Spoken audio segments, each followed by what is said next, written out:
Hello, everyone, and welcome to today's SANS webcast, Network Detection and Incident Response with Open Source Tools, sponsored by Corelight. My name is Mary Lynn Gollier of SANS. Today's featured speakers are Matt Bromley, SANS analyst, and AJ Nurkum, systems engineer for the UK and Ireland at Corelight. If during the webcast you have any questions for our presenters, please enter them into the Q&A window at any time. Please note that this webcast is being recorded, and a copy of the slides and recording of this webcast will be available for viewing later today and can be found on the SANS registration page. And with that, I'd like to hand the webcast over to our presenters. Excellent, Mary, thank you so much. Hello, everyone. Good morning, good afternoon, or good evening, depending on where in the world you're joining us from here today. Really looking forward to having everyone on this webcast. We've got a really good presentation for a handful of reasons. First off, you probably see that little name up in the top right corner there. We always love when the Corelight team is able to come join us here at SANS and talk about network detection and incident response and the beauty of Zeek, formerly Bro, and all the great network things that we should know. And I'm excited today to be joined by AJ as well. AJ, how are you today? Yeah, I'm good, thanks, Matt. How are you? I'm doing fantastic, thanks. It is starting to be fall over here in the US, and it is starting to slowly get a little chillier depending on where in the world you are. I think some folks are probably already a lot colder than me here in the central part of the United States. So it's an interesting blend of weather, because it was like 100 degrees last week and now we're in the 50s, but nonetheless, we're not here to talk about weather. We're here to talk about network detection and incident response. So with that said, for those of you watching this, or those of you joining us here, a couple things about this. First and foremost, as always, our Q&A window is always open. So as AJ and I are kind of going through this discussion today, definitely recommend, if you have any questions, if you agree with us, disagree, anything you want to say, feel free to throw that through, and we'll be keeping an eye on the question window as we go. And then also, as you work your way through this, or as you watch this webcast as well, I also want to draw everyone's attention. You're going to see AJ talk through a lot of really great tools, techniques, ideas, and we're going to be doing all of this utilizing open source tools, right, AJ? I think everything's done with Zeek primarily, right? Yeah, that's right. We'll cover off a variety of other open source technologies as well, which would be good. Awesome. All right. So when you walk out of this webcast, or turn off the Zoom link for this webcast, or however it is, and you say to yourself, wow, that was a really cool technique, or I really like that thing we did, or whatever the opinion may be, you can go download and try them right now, immediately, if you want to. So don't be afraid to go and test some of this out and have some fun with it. I think network detection, network incident response, the ability to analyze and understand what's happening inside of network traffic is one of the most important skills any security analyst, incident responder can have. So I think we'll have a lot of fun learning today. Looking forward to having it on with AJ. With that said, I think I'm going to hand it over to you and let you go ahead and get us started. Brilliant. Thanks, Matt. So yeah, first and foremost, thank you everyone for taking the time today to join us. By way of introduction, obviously my name is Ashley Nurkum, but everyone calls me AJ, and I am, as mentioned previously, one of the systems engineers for Corelight for the UK and Ireland. Want to cover off a variety of different topics today, but primarily network detection. As Matt mentioned, understanding the network within any organization is one of the most crucial components that any analyst can really wrap their head around. And we're going to speak about network detection, both from a blue teaming perspective, incident response perspective, and how we can do that with a variety of free and open source tools. We've already mentioned a couple already, Zeek, but there's others we'll cover off today. But just to kind of provide some context to this webcast, this is kind of like a 101 high level around some of the great tools that are available for free out there that analysts and incident responders can use to kind of augment and enhance their day-to-day job. We'll talk about some of the pros, but also some of the cons of using open source tools, and we'll name a couple of names. But obviously, there are thousands of different open source tools out there in the market, and we'll talk about open source versus closed source, and again, some of the pros and cons to using different technologies. There's already been a great introduction by obviously Matt and my colleagues at SANS, but again, just to give you a bit of background, so I'm one of the systems engineers for Corelight, primarily based in the UK and Ireland, although do cover off other parts around Europe and the Gulf region. A bit of background to myself. So prior to my time at Corelight, I spent a variety of time at different network and security vendors, from firewalls as well as Wi-Fi, specializing in Wi-Fi. But traditionally, I'm a classically trained network engineer. So my background is networks, and then over time that's evolved more into network defending, so more of a security focused around how we can secure, protect, and get visibility within organizations' networks, really regardless of whatever type of network that is, whether it's your traditional on-premise network, cloud infrastructure, Kubernetes environments, and so on. So again, my background traditionally networking, but now with a much more security focus to that. And you kind of see as we go through how we can use, again, as I mentioned, a lot of the tools that are out there to get good visibility, regardless of whatever types of networks that you may need to defend against, or what the new perimeter is above and beyond traditional, what we would refer to as traditional campus networks. So I just want to give you a quick agenda as to what we're going to cover off. First, we're going to talk about something called NDR, which is network detection and response. NDR is a market segment within the cybersecurity market, which you may or may not be familiar with EDR, and we'll talk about how NDR can augment and enhance EDR tooling, and kind of what network detection and response actually is, and what it means to analysts, network defenders, and organizations' security posture in general. We'll look at the benefits and why it's kind of key to have network visibility. Then we'll kind of double click on some of the open source tooling that's out there that can allow us to achieve that kind of deep visibility.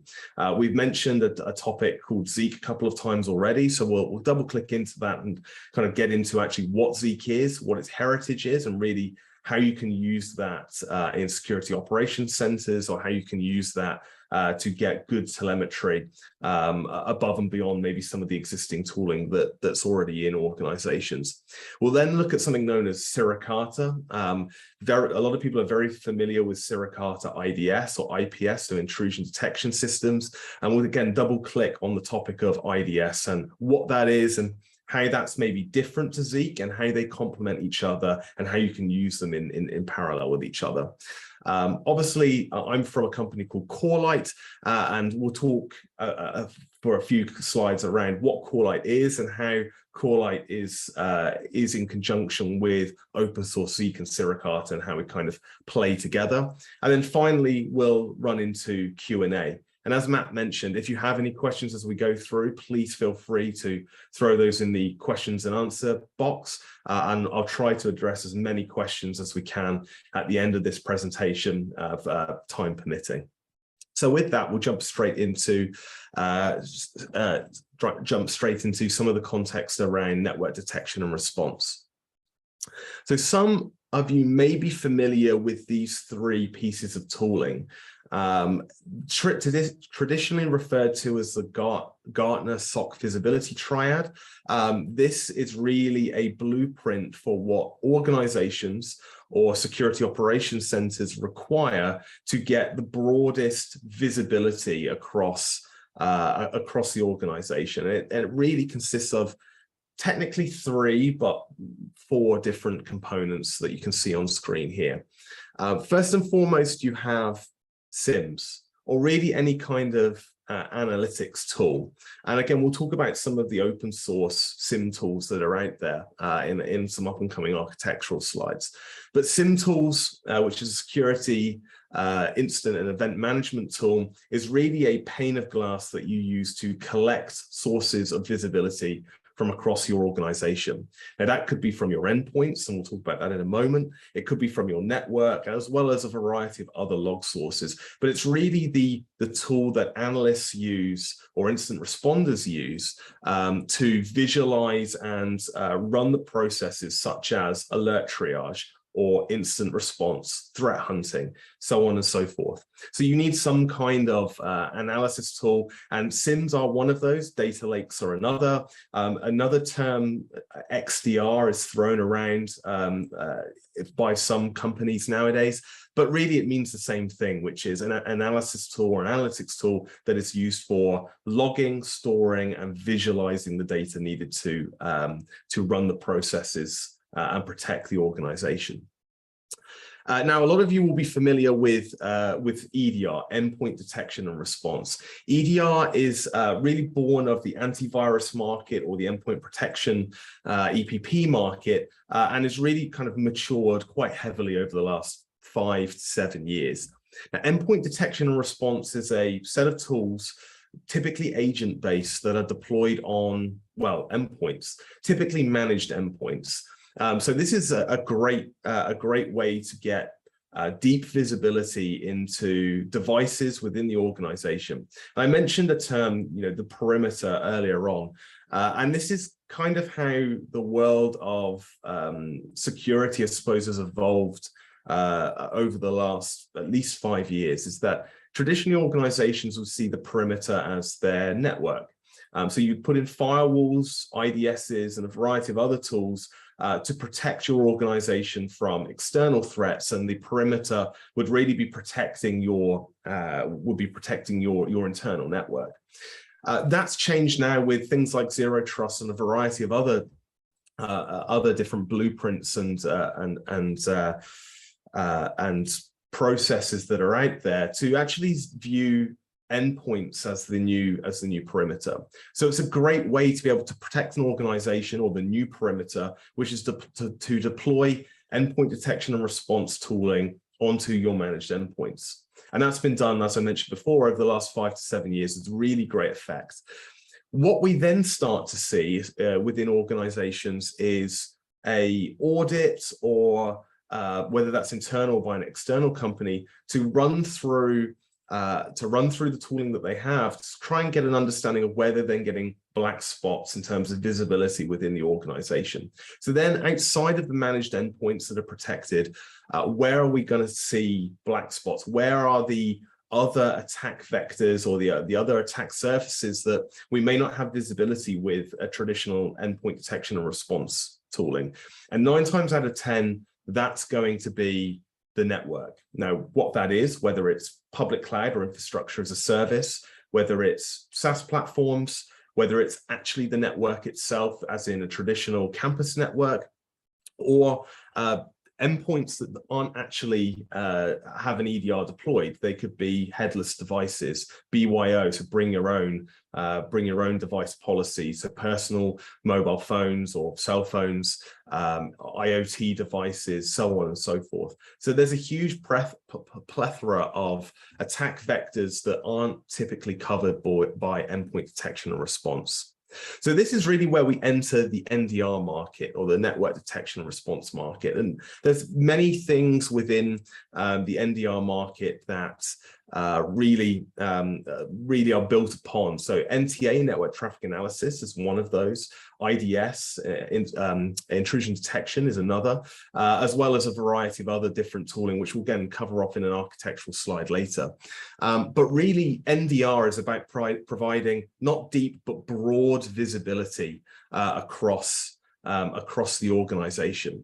If we look at some of the advanced persistent threats, or some of the more sophisticated cyber attacks that have occurred in the last 5 years, nearly all of them, if not all of them, have evaded traditional endpoint detection and response tooling. However, and it's really only in a very small subset of cases where attacks don't actually traverse the network, the majority of attacks that occur actually have to traverse the network in some way, shape, or form, whether that is cloud, whether that is lateral movement, infiltration, exfiltration within an organization. There is always evidence left on the network itself. And this is really where it's key to actually analyze network traffic to get the maximum breadth of visibility across an organization. You can then take that evidence, and we'll talk about Zeek evidence in a bit more detail later. And you can then use that to correlate with EDR as well as a variety of other different visibility logs that you may get from an organization to actually threat hunt or to run through an incident response process to triage an attack that may have occurred, or even simply down to triaging alerts as they come in from something like a firewall or an IDS system. The key thing to take away from really any kind of network detection and response or network evidence is that the network traffic cannot lie. And we'll talk about NetFlow and a variety of other things that have traditionally been used for gathering evidence of attacks that may have occurred across the network. But the key thing here is getting evidence from the network itself.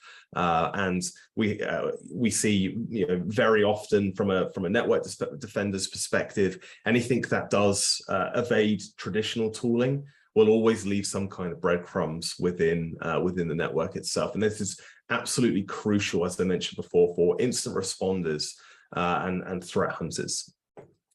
I mentioned kind of three parts to the SOC visibility triad: NDR, EDR, and SIM or analytics tooling. But then you do have threat intelligence feeds. And these threat intel feeds, can be fed into all of these different components. And we'll talk about some of the open source threat intelligence feeds that are available out on the market or out there on the internet today that you can kind of use straight after this webcast. But again, augmenting your evidence, whether it be from EDR or NDR with threat intelligence feeds, is absolutely crucial. So we'll look at a very high level architectural design and really kind of how different open source tooling can be used at different parts within an NDR strategy. So looking at the network, there's a couple of components from a high level that are crucial when doing network detection and response. First and foremost is the detection part of NDR. Now, detection tools have been around for a long time, stretching back to the mid-90s or even further. And these are more reactive in the way that they detect threats traversing network infrastructure. So these are your IDS, IPS tools. You may see these within firewalls. There's a whole host of open source detection tools out there, which we'll talk about, such as Snort and Suricata. But detection, or a more alert focused, is the first thing. And as we move through, you can then start to understand how you can augment detection tooling with evidence tooling. This is your traditional network traffic analysis tools, such as Zeek, as an example. So you've got the more, let's call it, reactive approach, which is with detection. Then you have the evidence, more proactive approach. This is what is required for robust, digital forensics, instant response, and what we're all trying to eventually get to is proactive threat hunting within an organization. And using the evidence to do that is absolutely key. You can also use that evidence to alert triage your detection engines, like Suricata or Snort, as an example. Then you've got the raw packets themselves. Again, you may need a really deep dive into the network traffic at its lowest form, which is packet capture.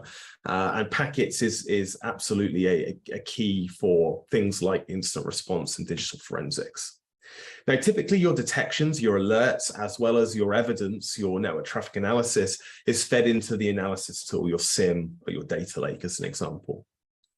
Your packets are going to be used, or your PCAPs are going to be put into an analyzer, such as Wireshark, as an example. That's a great open source tool to actually analyze the raw packet data. And again, we'll talk about some of the open source names that go along with these. Go along with this kind of strategy, but you're going to need an analyzer to actually open up and inspect the PCAPs themselves.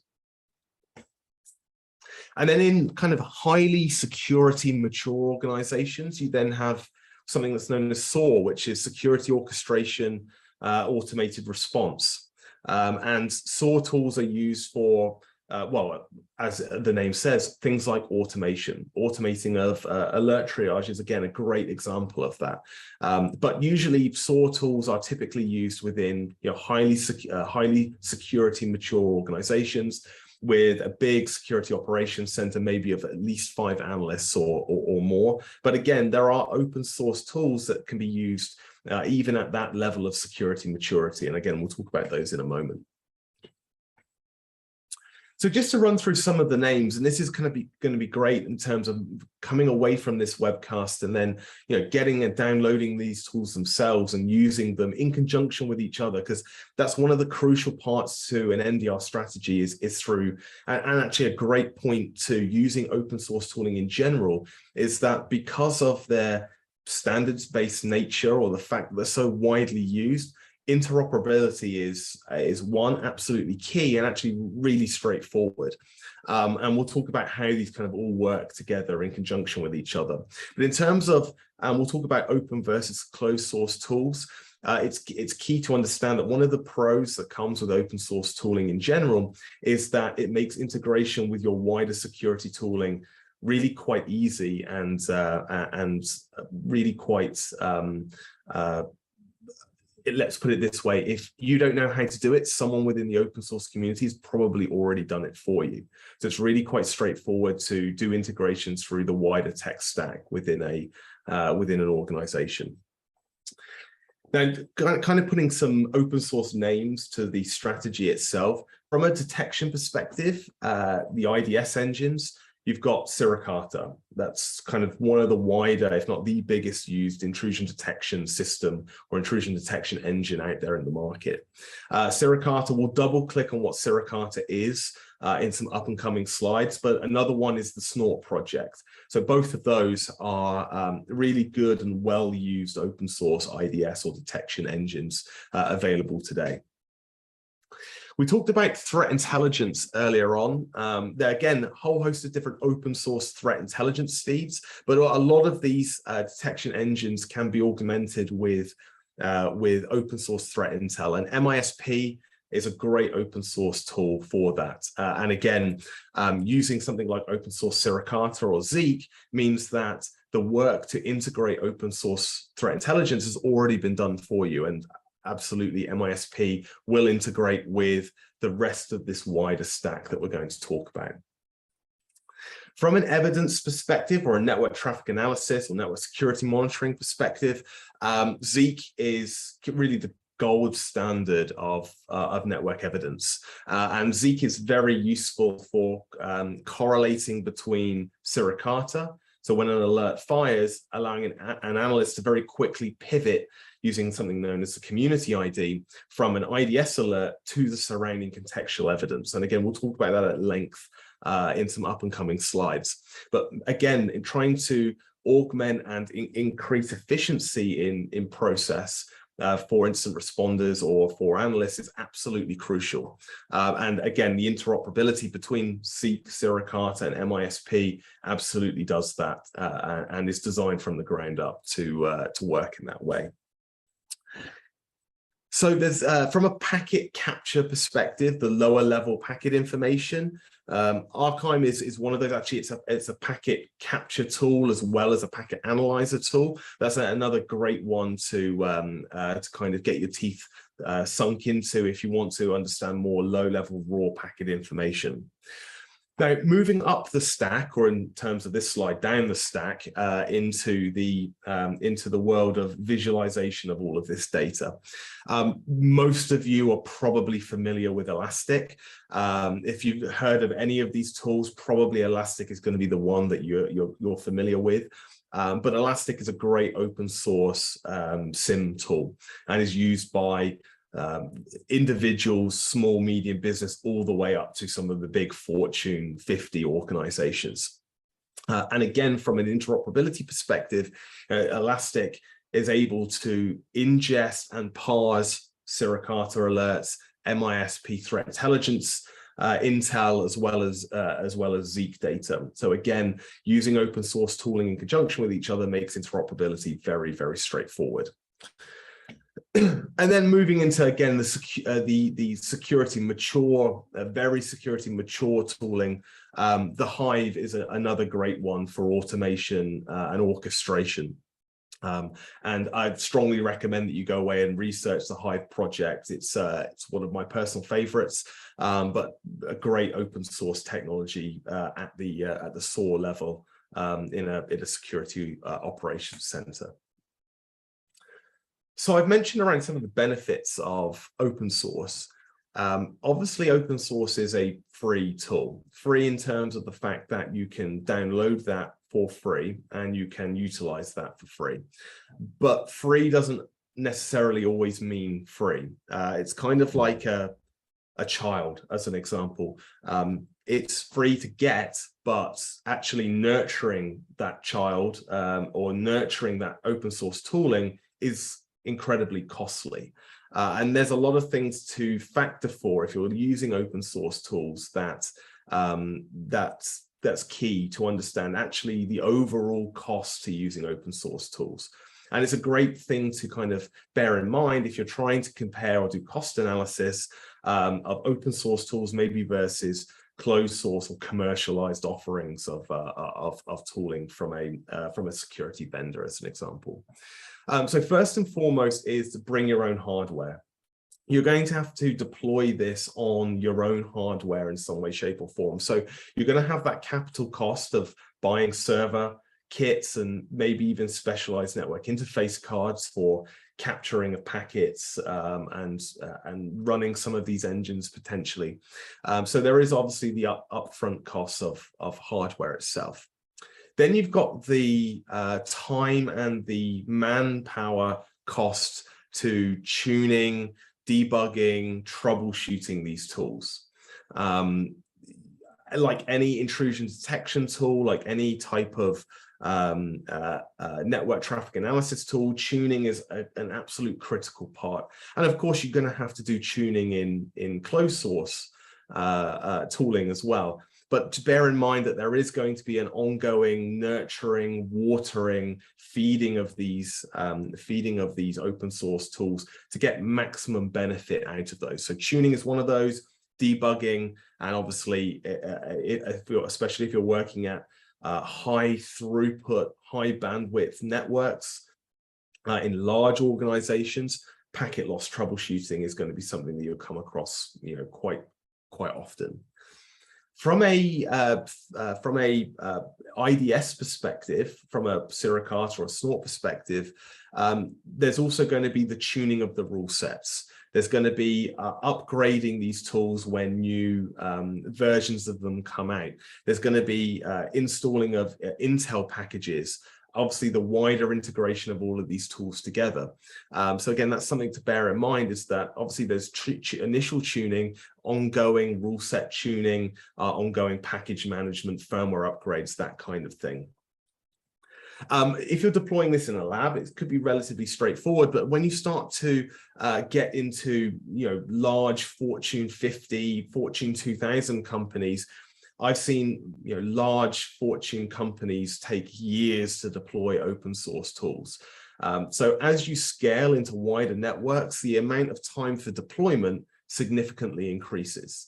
And that's going to be obviously from an integration perspective, but also the amount of sensors required versus the tuning required and so on. So it could range from anything like a couple of hours in a lab network, which is great for testing. But bear in mind, as you scale this out, it can go from a few hours to weeks, days, or even years in large deployments.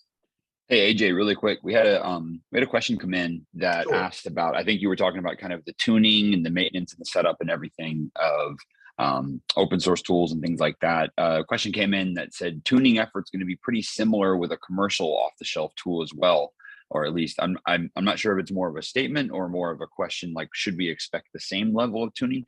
But maybe if you just want to take a moment, is tuning similar kind of across the board, or do open source tools require a little more effort, a little more tuning? Than you might get with like commercial tools? Yeah, really, really good question. The short answer is it depends. With a commercial tool, there may be some, especially if they're using something like, if they're doing a lot of, let's say, deep learning or machine learning in the background, that may take away some of the tuning. But ultimately, regardless of whether you go open source or closed source, there is always should be an expectation that you're going to need to tune your tooling in some way, shape, or form. There may be slightly more required with the open source side of the house. There may be some functions in closed source or in commercialized offerings that take some of the legwork away. Pre-training of algorithms is a great one that happens in commercialized offerings. But ultimately, no network is built the same, no organization is built the same, and you will need to tune these tools accordingly to your very specific environment. So it's something to bear in mind. The other thing I'll add into, and AJ, you're a perfect example of this too, commercial tools, you can get help. There's a helpline you can reach out to and stuff like that. A lot of open source tools do have vibrant communities. So I think maybe to augment that, what I'd recommend doing is if you get involved with an open source project, meaning you want to download and use it, I'd also check and see if there's any sort of kind of social connection for that project. I know Archime, for example, has, I think, a Slack or a Discord that they maintain. I know that the Hive has a Slack that they have. There's lots of open source Discord channels and stuff like that for forensic tools and stuff like that. So I'd probably recommend for anyone who's kind of like, oh yeah, but I've got to maintain this thing by myself. Completely disagree. There's usually a vibrant community out there. I'd recommend getting involved and just throwing questions out there, because you'd be surprised about the amount of support you get, or folks who have run into the same issues that you might be as well. Yeah, absolutely. And just to add to that, from an open source perspective, absolutely, you have those great communities, Discord, Slacks, forums, and so on. On the commercialized side, obviously, you have 24/7 telephone support, break fix, and that kind of thing. There is also a middle ground, which is open core companies. We'll actually talk about that a little bit later, which is commercialized offering of open source tools, which is where you can actually get the best of both worlds. So it's something to consider, both pure open source, purely closed sourced or commercialized, and also more open core companies like Confluent is to Kafka, or SourceFire was to Snort, as an example. So there's kind of three different ways of addressing those needs. And then the final one on this slide is the ongoing system maintenance and monitoring. That requires time and effort. Security engineering teams are, as we all know, have a lot of security tooling that they need to deploy and they need to maintain, and to add more overhead to that is again something that needs to be factored for. So again, even if it's an open or a closed source tool, but from an open source perspective, ongoing system maintenance, I mentioned before, doing firmware upgrades, monitoring those tools for health, CPU, memory utilization, that kind of thing is again absolutely crucial to bear in mind. Just a couple of sample use cases. So what can some of these open source tools be used for? First and foremost, investigation and resolving alerts. I mentioned alert triage a fair few times already. So let's talk about how we do this using the kind of different open source tools that we've mentioned already. So first and foremost, you could use the IDS engine, which is going to generate your alerts. It's going to use signatures and heuristics to analyze network traffic and fire alerts based on whether something is potentially could be a false positive or a true positive. And the question is, how do we investigate that to understand whether it is a false positive or a true positive? And that is where tuning comes in. It's where leveraging things like Zeek evidence comes in to allow analysts and incident responders to actually understand what those alerts are and whether they are, whether we need to fire up our incident response process at 3 a.m. So you need to, from a IDS perspective, install a rule, install or deploy a rule set. There's a lot of open source rule sets that are out there. A great one is the emerging threats, or the ET Pro feed. It's now owned by Proofpoint, but that is a great rule set, very broad rule set that can be deployed within the Suricata engine. Now, those rules will have some pre-tuning associated with them, but again, going through based on your organization, your traffic profile, it's key to understand what rules you may need to tune out. So what will actually cause alerts to fire based on things that it sees within the traffic, and then we need to validate that. And we typically validate that by leveraging network traffic analysis tooling such as Zeek. So that network evidence we spoke about earlier. Now, how we validate that is typically done within Elastic. And it makes it very easy to use Suricata and Zeke in conjunction with each other for an analyst to take an alert, look at the log or the alert log itself, and look at a unique string, which is a community ID, and pivot from that to all of the contextual network evidence. We'll talk about Zeek logs in a lot more detail later, but it means that it's very easy to alert triage significantly quicker to say, okay, let's look at the surrounding evidence. This has happened with certain FTP traffic. We're seeing maybe some weird exfiltration techniques within DNS logs. Okay, well, we can make a reasonable assumption that this is actually a true alert, it's a true positive, and therefore we need to take further action. Or that's not the case, and it's actually going to known, something is happening with within our network that we know about.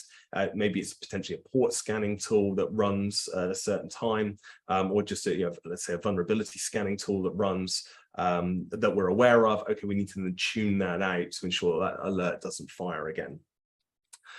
Moving into hunting, you can use these tools to, or especially the evidence from Zeek, to take a hunt hypothesis that's based on typically the MITRE attack framework, the TTPs from MITRE, and build hunt queries based on Zeek evidence within Elastic.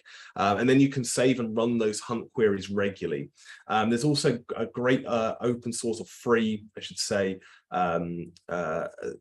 set of queries called Sigma. So you can kind of Google that, and it's really a cross-platform set of hunt queries that are based on Zeek evidence that can be used in Elastic, as well as a whole host of other commercialized SIM tools. So if you're running multiple SIMs, including open source and commercialized offerings, you can use the same hunt queries across them. So it's a standardized query language known as Sigma. So I strongly recommend that you check that out. But again, that's based on Zeek network telemetry. You can also create custom detections. We'll talk about Zeek. It's actually a fully formed scripting language, and you can develop your own custom detections within Suricata or Zeek, or even Elastic for that example. And then also the ability to respond to zero-day exploits. So leveraging the community.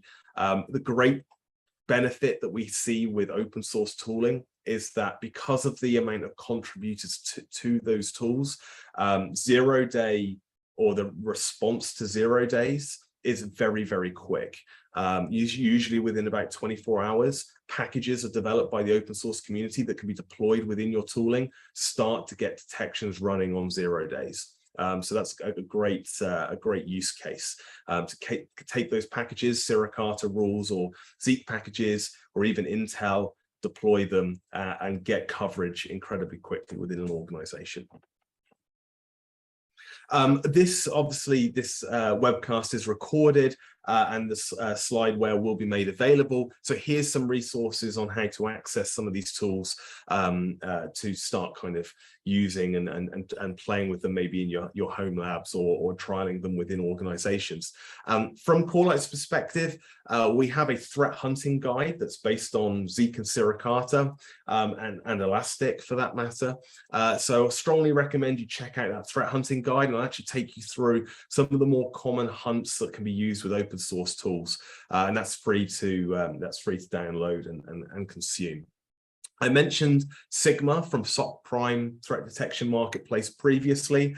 The Sigma rules are based on Zeek evidence, but you can use those Sigma queries for threat hunting, not only within Elastic, but as I say, it's cross-platform. So again, a great piece of collateral to use to kind of get used to threat hunting with the type of evidence that we've been talking about. We've already talked about benefits to a degree of closed versus open NDR tooling. The thing to bear in mind, I suppose at a very high level, is from a closed perspective, you're simply trusting, whereas with open NDR, you're trusting, but you can also verify and control. So from a closed NDR perspective, the vendor ultimately owns the data and the format. And the vendor controls the detection strategy. We mentioned ML or deep learning or supervised and unsupervised learning previously. That is ultimately owned by the closed source vendor themselves, which is great in certain use cases, but it's very difficult to verify whether it's accurate, and it can help with things such as tuning to a degree, but also it means that it's, as I said before, quite difficult to verify.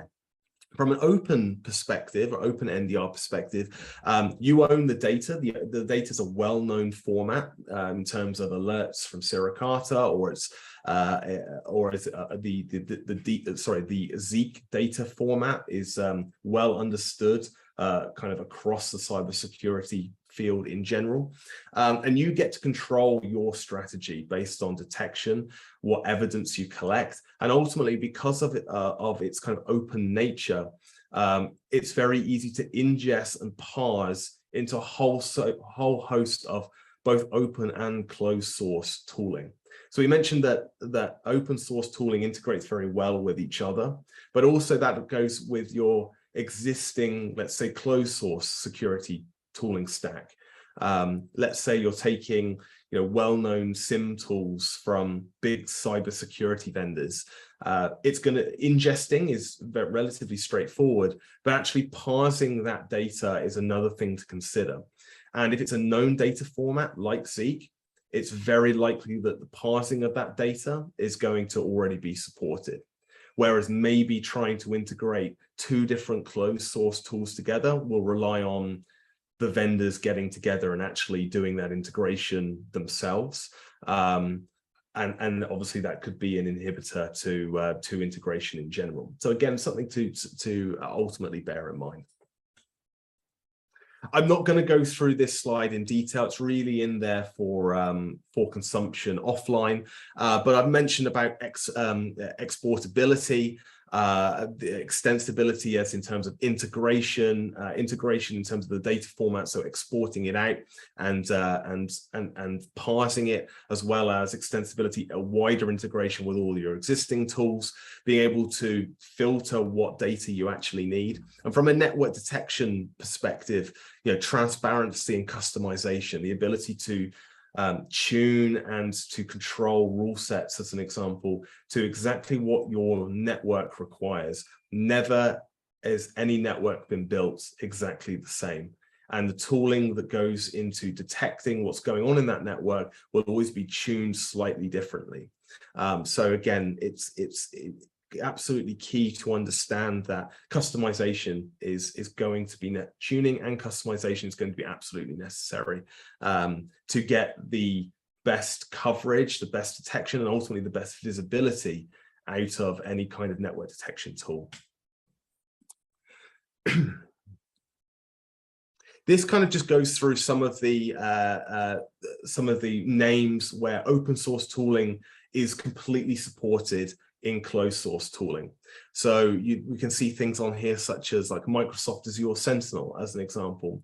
Zeek data format's completely supported within Azure Sentinel. It's a closed source SIM tool from Microsoft, but open source data format is supported.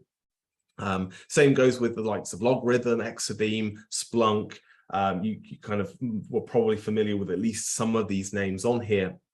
But as I mentioned before, and I'll mention it again, evidence and alerts that are from an open source nature are almost guaranteed to be supported in closed source tooling, especially from an analytics or a SOAR perspective. So it makes that interoperability and that integration a slightly easier conversation to be had.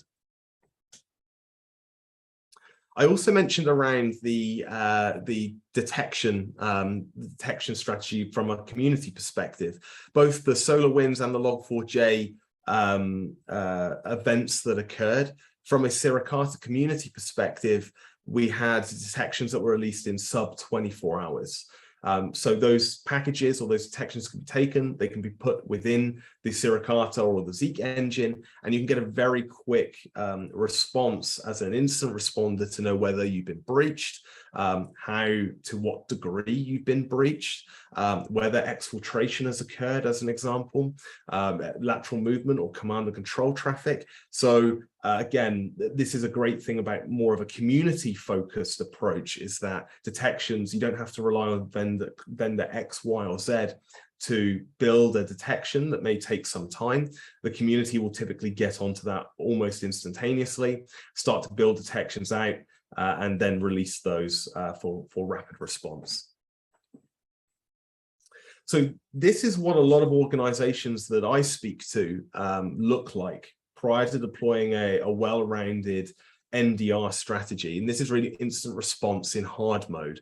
This is network telemetry without an NDR solution. So you're having to pull network telemetry from all of the different sources on the left-hand side.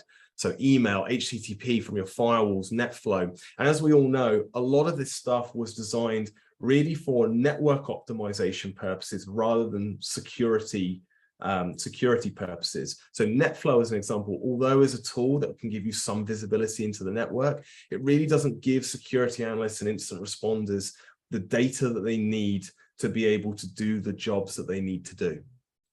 And then also, I mean, from a purely political perspective, you have to work with server teams, you have to work with other parts of the organization. You know, as a great example, DNS logging is one of the best things that you can do in terms of getting visibility. DNS is well known as an exfiltration technique, but server teams, networking infrastructure teams don't want to turn on logging from DNS servers because it has a performance implication. Well, if you can take an NDR tool, you can still get all of the robust DNS information without ever having to go and turn on DNS logging from the servers directly. You don't have to turn on logging from your email servers or work with the email team to be able to achieve that. It can all be brought under the security engineering team, whilst getting all of the relevant network data that you require to do IR or to do threat hunting. So usually it's from disparate sources, but that can be consolidated down really into one or potentially two technologies. So this is what Zeek data ultimately looks like. You can see here, this is just some of hundreds of different log types that are generated from the Zeek engine. On the left-hand side, you've got what's known as the con log. It's the kind of master log for every flow that you see across the wire. Now, every other log that's generated based on the type of network traffic that's seen, FTP, HTTP, DNS, DHCP, files, and so on, are all connected via this unique identifier or this community ID with each other for that relevant flow.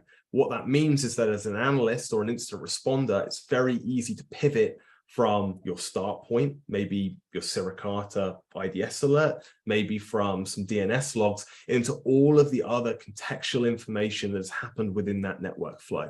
So it makes it very easy to pivot and move, even from a time stamping perspective. Timestamps may look different from your email server logs versus your DNS server logs versus your NetFlow logs. This just consolidates that all down into a unified format, ultimately making the IR and the alert triage and the threat hunting processes significantly more efficient. So again, this is just a great open source tool to consolidate down a lot of that server and service logging to really one set of standardized logs that can be pivoted in between for quick analysis. So jumping into Zeek in some more detail, Zeek has been around for well over 25 years, and ultimately transforms network data into a whole set of different security metadata logs that we saw previously. But it can also do what we call file carving. So the ability to carve files off the wire in almost real time that you can then use for digital forensics or putting into something like a sandbox tool. So not only can you generate security telemetry or metadata, but you can also carve off logs. You can carve off logs to do deeper forensic analysis, as well as do programmatic behavior. So as I mentioned before, it's a full scripting language. And there's again a vibrant community that will do a lot with Zeek scripting. So Zeek gives you that right network evidence. We spoke about it before in some detail, but you can see here at the top the UID. The UID connects that master connection log with all of your relevant HTTP logs, files logs, and really whatever other network traffic is being seen in that flow. So again, it's very easy. Within the logs, there are tens, if not hundreds of different subfields that can all be used for good incident response and good analysis of what's happening in the within the network itself. Getting started with Zeek, we mentioned Slack groups and mailing lists before. So there's a really vibrant Zeek community. There's lots of Zeek talks. There's actually even a Zeek week, which is a conference that happens once a year. Being from Corelight, we are as I mentioned previously, a kind of open core company with a commercialized offering of the open source technology, and we'll talk about that in a small amount later on. But you can even talk to Corelight. We've got a lot of community managers, and we have a lot of Zeek experts within Corelight ourselves. So if you're looking at more of a commercialized or an open core offering to an open source tool, Corelight is also another great resource. And we have a great blogs page that talks a lot around emerging detections that a lot of our research team has done with Zeek that we offer back out into the open source community. So there's a whole host of collateral there that you can get started with. Into Suricata. Suricata is more of a reactive or alert-based IDS tool. It can be deployed as an IPS tool, but it is incredibly widely deployed. It was actually born out of the Snort project, and its primary focus is signature-based detection. It has community rule sets, but it also has commercial rule sets. So depending on what types of rule sets you want, then you can take open rule sets or paid for rule sets. And the output is typically in JSON format that can be used within SIM tools. So using Suricata in conjunction with Zeek is probably the best way to go with network detection. But this is really what a Suricata alert looks like. So you can see here the category at the top, potentially bad traffic, the actual rule set that fired at the bottom here with signatures. So it's from the ET Pro rule set. It's a suspicious post with fake browser 1. You can see a lot of other detailed information into the signature itself. But in here, you can then, as I said before, pivot out into the Zeek data to then start to get an understanding of what is the flows within that network traffic and why did this alert actually fire. And then finally, before we jump into Q&A, just a couple of things around Corelight.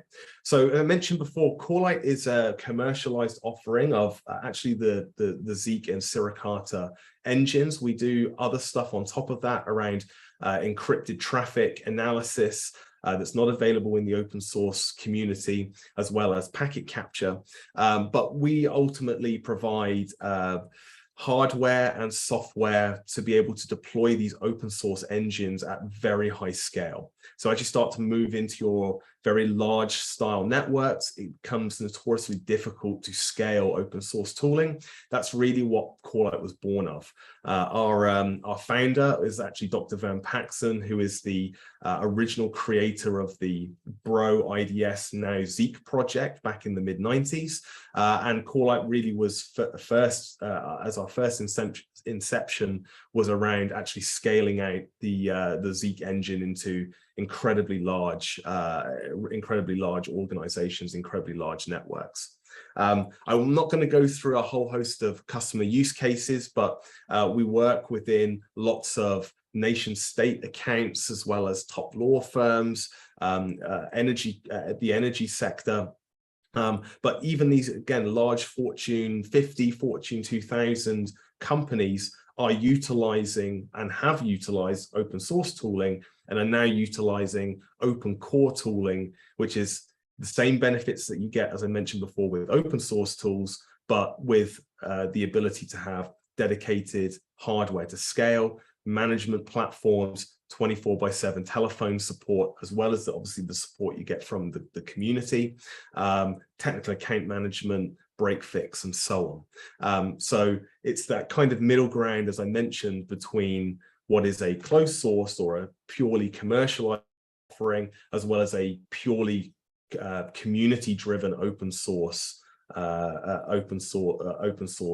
technology.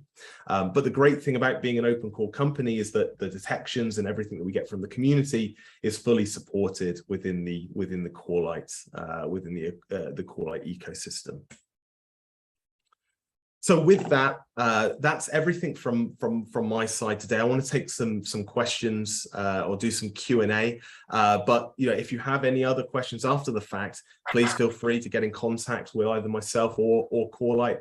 We're happy to take any questions that happen after this webcast. But now we'll kind of go into as many Q&As as we can, time permitting. Perfect. AJ, thank you so much. I mean, I'm just sitting here like fixated to my screen watching this and that kind of stuff, because it was such a great outlay of all the different tools available and how they work and how they integrate. You know what? I'm not even going to say anything more. I'm just going to read one comment that came in for you. Not a question. Excellent presentation. There's a lot of organizations who need to develop protections, but are not CapEx rich enough to buy commercial off the shelf stuff. So already, we've got folks watching who were like, yep, AJ, I totally understand the mission that you're talking about. Thank you very much for that. We did have a couple of questions come in. We do have a few minutes as well. So I want to make sure we go through and answer those. The first one that I want to address came in a little bit about halfway through the presentation. It said, do you think open source is better than going for commercial tools? The reason I ask this is we are 100% sure that continuous update will be done on commercial tools, whereas open source becomes more of a public service. AJ, I'll give you a moment to think about that. You probably already have an answer lined up, because I know I can answer this one pretty quickly as well. One of the first things that, to the person who asked that question, one of the first things that AJ did talk about was these are not set it and forget it tools. Open source tools are not simply install it and then boom, you're done. But I will contend with that and say neither are commercial tools. Both need, caring and love and nurturing and tuning and all sorts of things to work out correctly. When you are analyzing the question of open source versus commercial tools, the first question I would probably ask would be of your team. Does your team have the time and the ability to learn how to use a tool and maintain a tool and things like that? And I'm not saying that your team needs to be committing to PR, committing PRs to get repos and actively updating code and everything like that. I mean, really simply, if you're using an open source tool and an update gets published, who's going to install that update? Who's going to test it, make sure it works? Like some of those really simple steps there. Okay, do you have the team to be able to satisfy that need? And if so, then I think you're much further down the road of saying this might work for us, rather than necessarily comparing kind of feature sets or capabilities or anything like that. I would say, first off, do we even have the time to be able to feed this? Because you are correct. Part of what you're paying for a commercial solution is, hey, click update and you're done. We tested and pushed everything down for you. In full admittance here, some teams, there's one, two small, a small team of folks, they need that update button because they've got other problems to go solve. So I'll just simply say, from my opinion, it's a question you have to ask of yourselves as a team. But AJ, what are your thoughts on that? Yeah, I completely agree with everything that you just said. It really down to personal preference and really time, the time and the skill sets that you may have as an organization. The short answer is that it is a community driven. It is the fact that you will need to water and feed and update these tools as new revisions come out. Potentially new revisions may cause breaks in integration. That is something else that you would need to factor for, and you know, making sure that the entire stack of open source tools upgrade in unison so it all continues working as it should do, which you don't get with commercialized tools. So absolutely, click the update button, you get the firmware upgrade. I completely agree with that. There is that middle ground, as I mentioned before, which is the open core technologies, which is where you get the benefits of the open source tooling and the community detections, as an example. But you get, so as an example with Corelight and Zeek, we do auto updates of the Zeek engine, of the products and so on. So it can be connected out to our Corelight cloud service. You can get automatic firmware upgrades. The Zeek engine itself, the actual open source engine that's built inside, is automatically upgraded with new firmware revisions. So in that sense, you can still use and get the benefits of open source, but ultimately you are having to pay for, regardless of whether that's open core or closed source, you're having to pay for the ability to have a lot of that hand-holding of firmware upgrades and so on taken away from you. What is nice from an open source tooling perspective is that if you use open source, moving to a open core type of technology is relatively straightforward. Whereas if you have a commercialized offering and then one day you decide it's not fit for purpose and you want to move to something else, that is a lift and shift, and that can have, again, implications that you have to rip something out, re-engineer, redeploy. So again, that is the whole life cycle of a tool set is absolutely something that needs to be factored for. So it depends is the short answer. Yep. That's the favored computer answer, right? It depends. Awesome. Well, hey, with that said, we are right at time. AJ, again, huge thanks on behalf of the SANS community to you and Corelight for coming out here and sharing this with us. It is such a great combination of tools, information, capabilities, and everything. And I think you and I both stressed at the beginning here, anyone involved in security analysis, SOC response, incident response, anything like that, network detection and response is certainly a great skill set to have. It is not completely out of reach. You do not have to spend a ton of money to learn it. AJ walked through a whole bunch of tools, techniques, and everything like that. So again, a huge thank you to you and Corelight for bringing this to us. I'm going to hand it over to Mary to take us home. But AJ, again, on behalf of everyone, thanks for joining us today. It was great having you. Great. Thanks for having me. Thank you so much, Matt and AJ, for your great presentation, and to Corelight for sponsoring this webcast, which helps to bring content to the SANS community. To our audience, we greatly appreciate you listening in. For a schedule of all upcoming and archived SANS webcasts, including this one, please visit sans.org/webcasts. Until next time, take care, and we hope to have you back again for the next SANS webcast.